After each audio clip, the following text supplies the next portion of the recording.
গ্রহণ করতে হবে।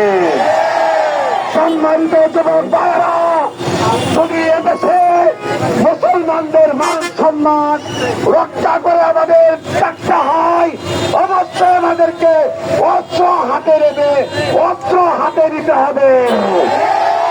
আমি আজকের এই জনসভায় যারা অংশগ্রহণ করেছেন সকলকে ধন্যবাদ জানিয়ে আমাদের ইমাম ওলামা পরিষদের পক্ষ থেকে বক্তব্য দিয়ে আমি আপনাদের কাছ থেকে বিদায় দিচ্ছি।